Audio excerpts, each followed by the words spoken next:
নদী যখন বরফ নয় জাদুকরি কাছে জমে যায়, একটি ছোট্ট ভদর কি পারবে পুরো নদী বাঁচাতে? হ্যালো প্রিয় বন্ধু, আজকে গল্পের নাম ভদর এবং কাছের নদী। এক সময় ছিল নিরপুর উপত্যকা, যেখানে নদীর জল ছিল এতটাই পরিষ্কার যে নিচের পাথরগুলো আয়নার মতো ঝকঝক করত। এই নদীর নাম ছিল ঝিলিক নদী।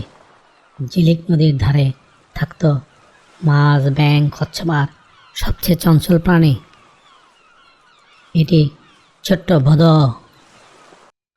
তার নাম ছিল টুকু। টুকু ছিল খুব কৌতূহলী আর সাহসী। সে নদীতে খেলতো, মাছ ধরতো আর সবাইকে হাসাতো।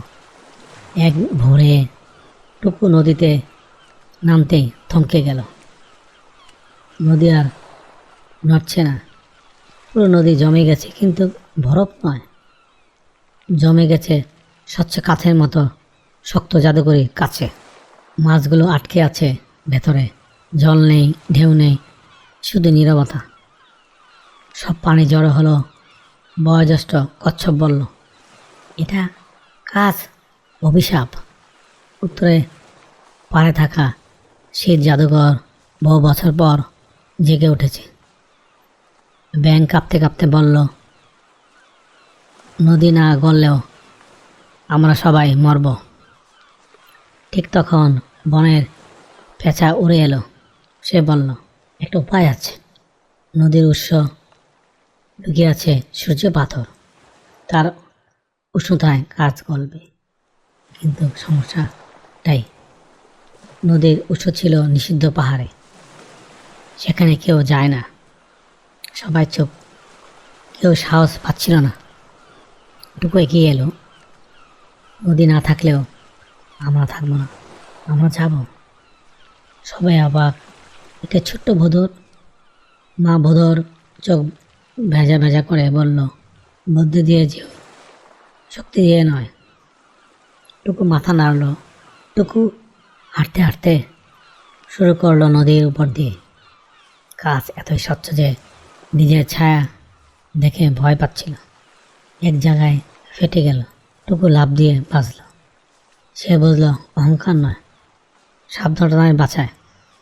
পথে হেলো কাঁটায় ভরা বন। কাঁটাগুলো কাচের মতো ধারালো।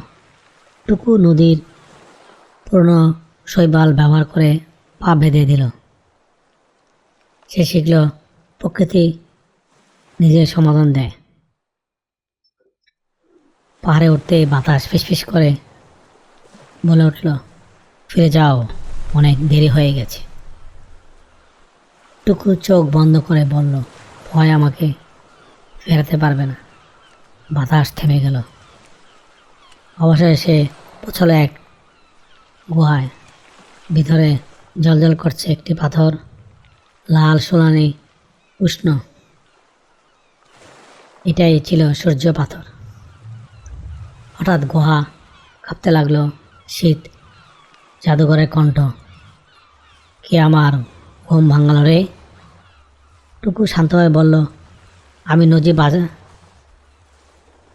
বাঁচাতে এসেছি। জাদুকর বলল, শক্তি দিয়ে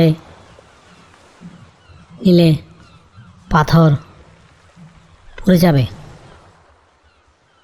টুকু বলল, আমি নিতে আসিনি, সাহায্য চাইতে এসেছি। সূর্য পাথর উজ্জ্বল হলো।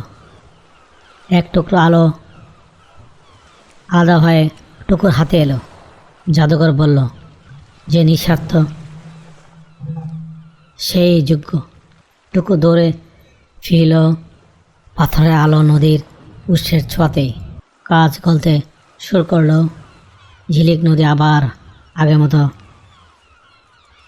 বয়ে চলল। মাছ লাফালাফি করতে শুরু করলো। ব্যাঙ ডাকলো। চারিদিকে বন আবার হেসে উঠল। সবাই টুকুকে ঘিরে ধরল। সে শুধু বলল, নদী বাঁচল, এটাই আমার পুরস্কার। এই গল্পের এই শিক্ষা যে ছোট হলেও সাহস নিয়ে বড় হতে পারো। হ্যালো প্রিয় বন্ধুরা, আজকে গল্পটি কেমন লাগলো কমেন্টস করে জানিয়ে আবার দেখাবো না কোনো গল্পে। Thank you for watching. Please subscribe.